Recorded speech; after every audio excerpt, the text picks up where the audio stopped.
ვიდრე დავიწყებთ საკითხების განხილვას, გადაწყვეტილებების მიღებას, მინდა რამდენიმე თემას შევეხო. დღეს არის 2 აპრილი.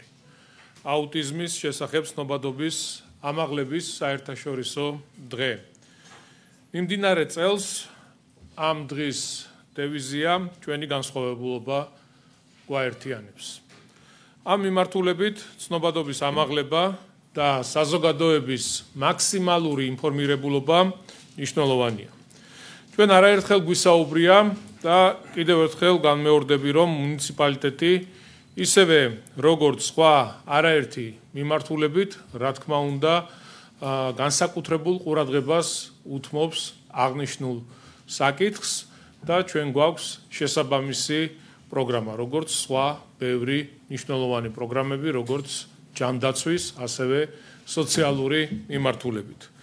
თბილისის მერიამ აღნიშნული პრობლემის წინაშე მდგარი ოჯახებისთვის ხარდაჭერის გამოხატვის მიზნით დაიწყო ამ პროგრამის განხორციელება და მე მახსოვს პირველ ეტაპზე მხოლოდ 325 ბავშვი იყო ჩართული აღნიშნულ პროგრამაში. დღეის მდგომარეობით კი 2400 ბავშვი და მოზარდი უწყვეტ რეჟიმში იღებს აღნიშნულ მომსახურებას. აბილიტაციის პროცესში რეჟიმის უწყვეტობა არის ძალიან მნიშვნელოვანი, რადგან როდესაც ეს პროგრამა არ არსებობდა, ოჯახები მატერიალური მდგომარეობიდან გამომდინარე უწყვეტად ვერ ახერხებდნენ თავიანთი შვილებისთვის შესაბამისი სერვისების მიღებას, რაც ძალიან დიდ ფინანსებთან იყო დაკავშირებული. შესაბამისად, ამ პროგრამით ჩვენ უამრავ ადამიანს, უამრავ ოჯახს ვეხმარებით და ბევრჯერ მithქვამს, ახლაც გავიმეორებ, რომ ყოველთვის გვერდით დაუდგებით და მაქსიმალურად ხელშეუწყობთ ამ ადამიანებს. მე გეტყვით ასევე ციფრებსაც წლევანდელ ბიუჯეტში 2025 წლის ბიუჯეტში აღნიშნული პროგრამისთვის 11.245.000 ლარი არის გათვალისწინებული და დღეიდან 300 ბავშვით მეც მთლიანობაში, როგორც გითხარით, 2400 ბავშვს და მოზარდს დავაფინანსებთ. პროგრამის ფარგლებში ბენეფიციარზე მორგებული ინდივიდუალური გეგმით განსაზღვრული მინიმუმ 1 საათიანი სეანსები ფინანსდება. დღეისთვის თბილისის მერიის პროგრამას 11 ორგანიზაცია ემსახურება. მე მინდა ვისარგებლო შემთხვევით და ყველა ამ ორგანიზაციის თანამშრომელს, წარმომადგენლებს მადლობა გადაუხადო თანამშრომლობისთვის, მადლობა გადაუხადო იმ ახალგაზრდების, იმ ბავშვების თანადგომისთვის, რომლებიც აღნიშნულ პროგრამაში იღებენ მონაწილეობას. მინდა გადავიდე ინფრასტრუქტურულ პროექტებზე, თქვენ იცით, რომ 2025 წლის ბიუჯეტში ძალიან დიდი ყურადღება ეთმობა ინფრასტრუქტურულ პროექტებს, ეს თანხმობრივადაც გათვალისწინებულია და მოგაწოდოთ ინფორმაცია ერთ ძალიან მნიშვნელოვან პროექტთან დაკავშირებით. თბილისის მერიამ გმირთა მოედანზე ლაგუნავერეს მიმდებარე ტერიტორიის რეაბილიტაცია, რეკონსტრუქციის სამუშაოები დაასრულა. აღნიშნული სატრანსპორტო კვანძი დედაქალაქის ერთ-ერთი ყველაზე მნიშვნელოვანი, რთული და დატვირთული მონაკვეთია, სადაც სხვადასხვა მიმართულების სატრანსპორტო ნაკადები იკვეთება ერთმანეთში და შემდეგ ხდება მათი გადანაწილება. სარეაბილიტაციო სამუშაოები გმირთა მოედნი და ზვიადგამსახურდია სახელობის სანაპირომდე არსებულ საგზაო მონაკვეთში განხორციელდა, სადაც გზის სავალი ნაწილის საფუძვლიანი რეაბილიტაციის გარდა ინფრასტრუქტურის სრული მოდერნიზაცია განხორციელდა. პროექტის ფარგლებში პირველი, რაც გავაკეთეთ, ეს არის მიწისქვეშა კომუნიკაციების მოწესრიგება, რეაბილიტაცია ჩატარდა. კერძოდ მოეწყო სანიაღვრე სისტემა, რომელიც ფაქტიურად არ არსებობდა. ამორტიზირებული გადმომარაგების მილები შეიცვალა და ელექტროგადამცემი ხაზები, სადენები, რომელიც აერში იყო გადმოკიდებული, ყველაფერი ჩავიტანეთ მიწისქვეშა კაბელ არხებში. საგზაო სამუშაოები 32000 კვადრატულ მეტრ ფართობზე ჩატარდა, სადაც ასფალტის საფარი დაიგო. ამასთან ასევე მოეწყო გარეგანათების ახალი სისტემა, ახალი ბოძები, თავისი LED სანათებით და ტერიტორია, რა თქმა უნდა, ადაპტირდა შშმ პირთათვის. პროექტი წარიმართა წინასწარი შემუშავებული საგზაო მოძრაობის ოპტიმიზებული სქემის მიხედვით, კერძოდ ტერიტორიაზე მოეწყო შუქნიშნის ორი ობიექტი, რომელიც სინქრონულად იმუშავებს სანაპიროზე განთავსებულ შუქნიშნით რეგულირებულ კვანძთან, რაც საგზაო მოძრაობის ორგანიზებას გააუმჯობესებს. გმირთა მოედანი აღიჭურვა უახლესი თაობის ხელოვნური ინტელექტის სისტემაზე დაფუძნებული შუქნიშნებით, რომლებიც რეალურ დროში აკონტროლებენ სატრანსპორტო ნაკადებს და ავტომატურად არეგულირებენ შუქნიშნის ფაზებს, რაც მოძრაობას კიდევ უფრო ოპტიმალურს გახდის. ზოოპარკის მიმდებარე ტერიტორიაზე ასევე მოეწყო საფეხმავლო გადასასვლელი, რომელიც ფაზების სრულებისას ავტომობილების მოძრაობის შეფერხების გარეშე ქვეითებს უსაფრთხო გადაადგილების საშუალებას მისცემს. ყველა პროექტი, რომელსაც ჩვენ ვახორციელებთ, რა თქმა უნდა, ასევე ძალიან დიდი ყურადღება ეთმობა ქვეითად მოსიარულეებს, ტროტუარების მოწყობით სამუშაოებს და რა თქმა უნდა, შშმ პირთათვის ადაპტირებას. გარდა ამისა, გამოიყო დამატებითი საავტომობილო ზოლი, რაც ნაკადების დინამიურ გადანაწილებას შეუწყობს ხელს, უსაფრთხოების მაქსიმალური უზრუნველყოფისთვის კი მოეწყო კუნძულები და სრულად განახლდა საგზაო ჰორიზონტალური მონიშნები. განხორციელებული ცვლილებები მნიშვნელოვნად გააუმჯობესებს დედაქალაქის საგზაო ინფრასტრუქტურას და გადაადგილების პროცესს უფრო კომფორტულს და უსაფრთხოს გახდის. აღსანიშნავია, რომ სატრანსპორტო ნაკადებზე დაყრდნობით ავტომატურ რეჟიმში უწყვეტად მიმდინარეობს ახალი შუქნიშნების კალიბრაცია, რათა შეირჩეს მათი ოპტიმალური სამუშაო რეჟიმი და შემუშავდეს დროითი გეგმა. ეს პროცესი რამდენიმე დღეში დასრულდება, ანუ მხედველობაში მაქვს არსებული ნაკადებიდან გამომდინარე ცოცხალ რეჟიმში, ლაივ რეჟიმში მიმდინარეობს დაკვირვება, რომ სწორი კალიბრაცია განხორციელდეს აღნიშნული შუქნიშნების, ანუ გატარების თვალსაზრისით, სად რომელ მონაკვეთში რამდენი ხანი უნდა იყოს პირობითად წითელი ან მწვანე ანთებული და რომელ მონაკვეთში რა დროით უნდა იყოს, აი პირდაპირ ცოცხალ რეჟიმში მიმდინარეობს დაკვირვება,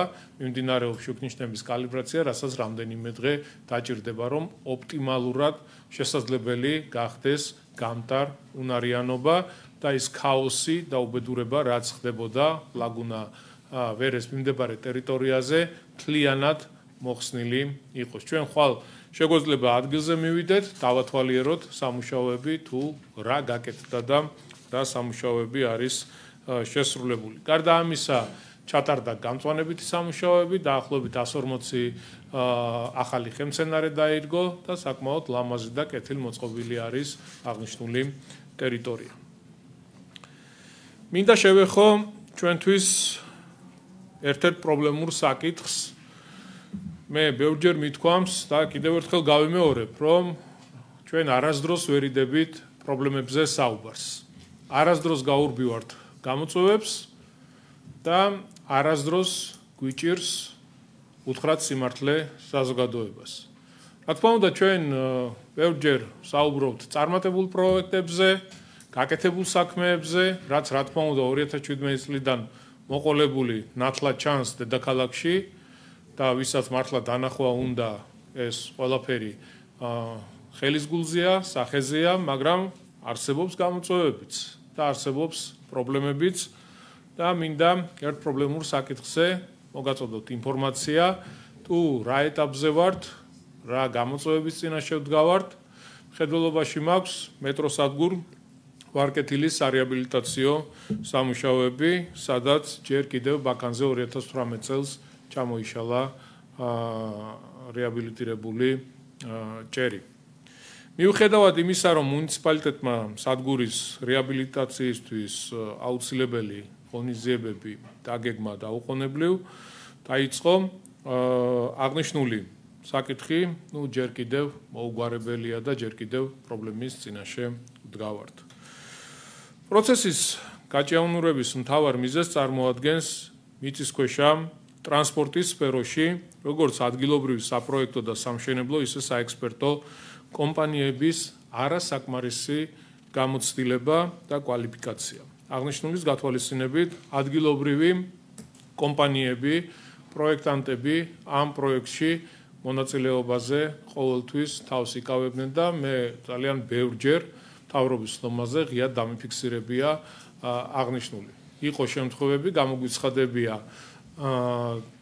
ტენდერი და კომპანიები არ იღებდნენ მონაწილეობას, მათიც მესმის, იმიტომ რომ არ არის საკმაო გამოცდილება და არ გააჩნიათ საკმაო კვალიფიკაცია იმისა, რომ ასეთი მნიშვნელობის პროექტები იქნეს განხორციელებული.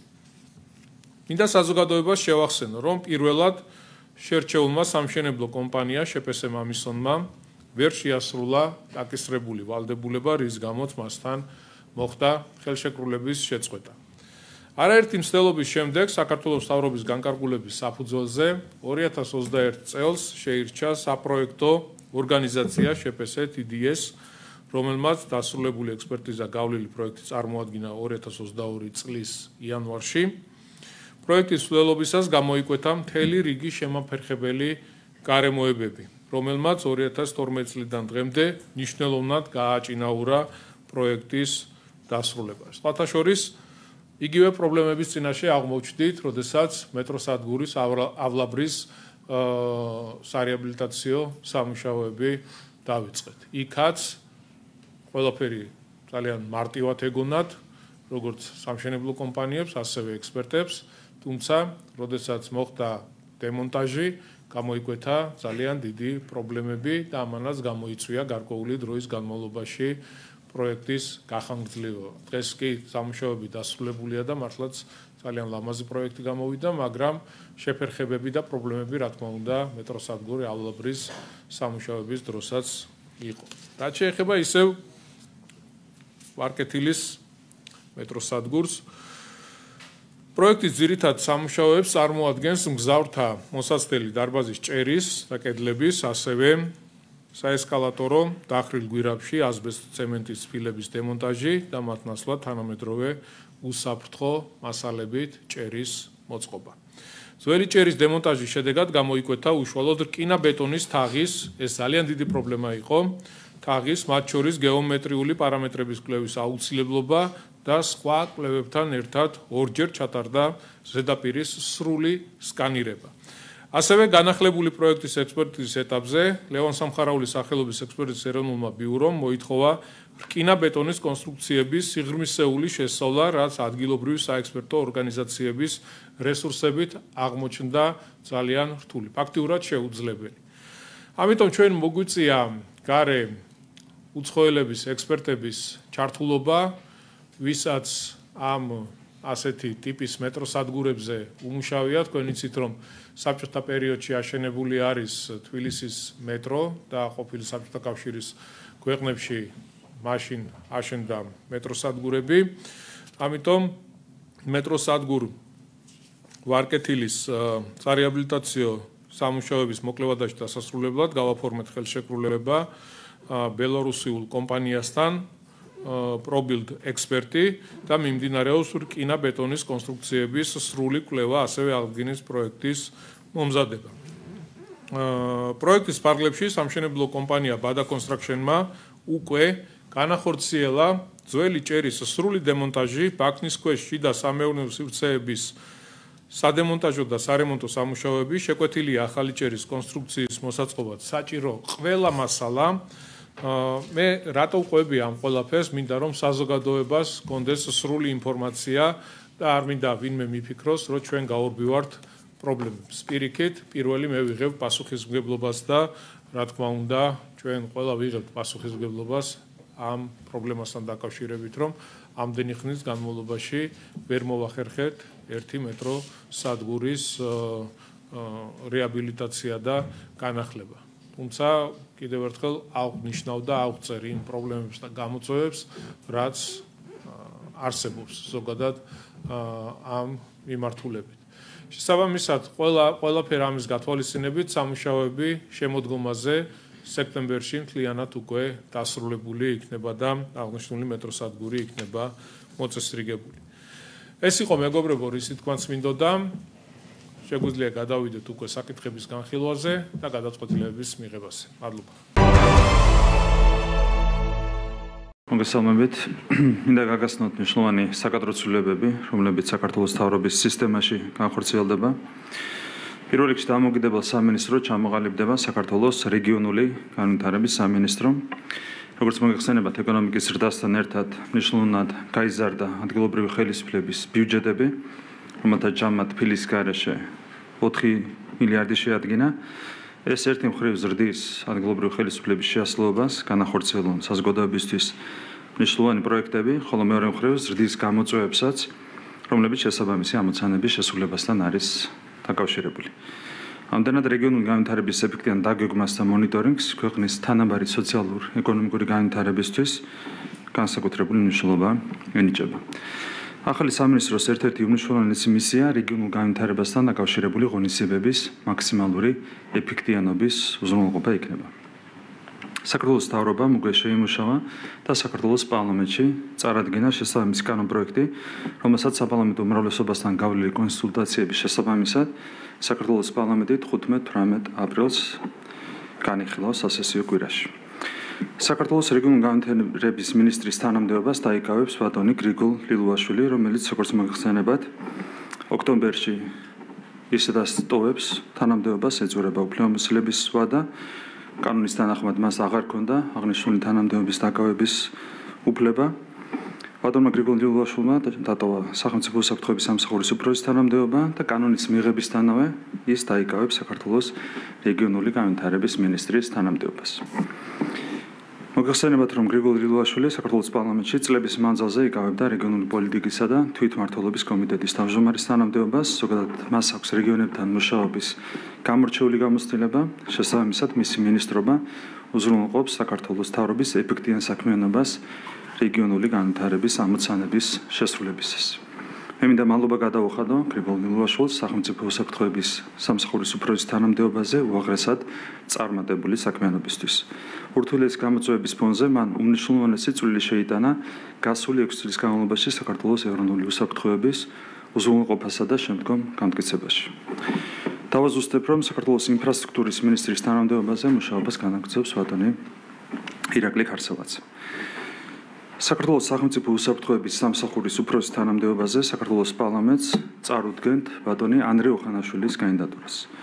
შეგახსენებთ, რომ იუსტიციის მინისტრის თანამდებობის დაკავებამდე ანდრე ოხანაშვილი წლების მანძილზე იყო საქართველოს პარლამენტის წევრი, იურიდიულ საკითხთა კომიტეტის თავმჯდომარე. ანდრე ოხანაშვილი შეგახსენებთ არის სამართლის დოქტორი, მას სადოქტორო დისერტაცია დაცული აქვს ბერლინის ჰუმბოლდტის უნივერსიტეტში.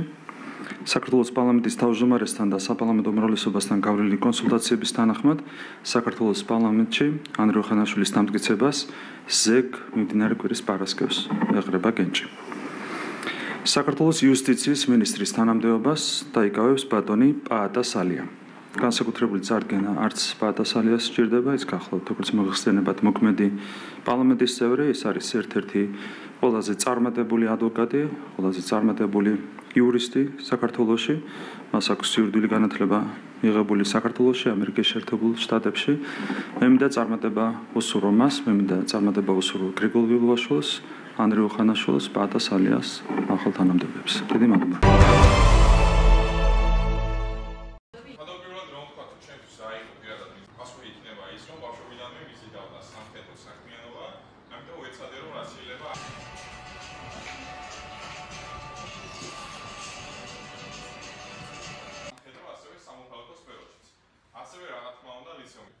Ako შევეხები აღმოსავლეთში ლიცეუმის გახსნის თემასაც, კი, ამიტომ არანაირი პირადი ხარჯის გაწევა თქვენ არასდროს გილებენ სხვა სკოლის მოსწავლეები, ეს იქნება საგაზაფხულო. ცხოვრება ლიცეუმში ერთფეროვანი არ იყოს. ამიტომ ჩვენ უფრო მრავალ პირველი, რასაც თქვენი ყურადღება მინდა მივიქციო, ეს არის წარსული. მეორე ეს არის ფიზიკური მომზადების, მესამე კი არის საუკეთესო მსროლელი გარეთის.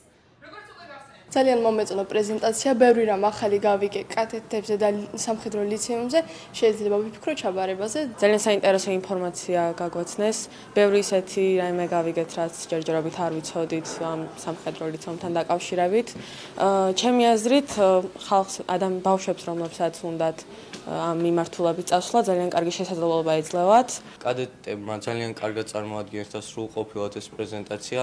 ძალიან ბევრი რამ გავიგე მათ დღიურ ცხოვრებაზე, თუ როგორი აქტივობებით კავდებიან, რა შეისწავლიან, როგორ ცხოვრობენ იქ ზოგადად და როგორ განათლებას იღებს იქ ადამიანი.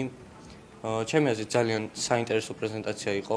კადეტები ვცდილობთ, რომ საქართველოს ყველა რეგიონში მივიდეთ და საჯარო სკოლის მოსწავლეებს წარმოვიდგინოთ ლიცეუმის შესახებ ინფორმაცია. უნდა დავამატო ისიც, რომ მოსწავლეებმა აქტიურად გამოხატეს დაინტერესება ლიცეუმის შესახებ და ღია კარის დღეზე და უკვე მომდევნო წელს იმედოვნებ, რომ მათ როგორც კადეტის სტატუსით ვიხილავ.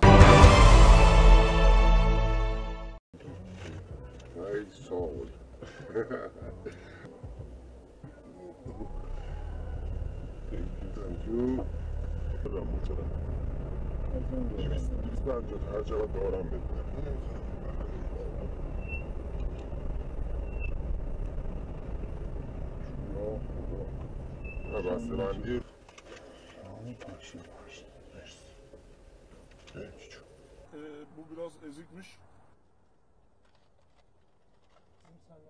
Ha? 200 vermem lazım daha. 200, 400, 500, 600.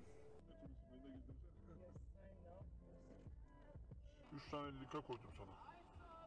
Adamlar gelmedi.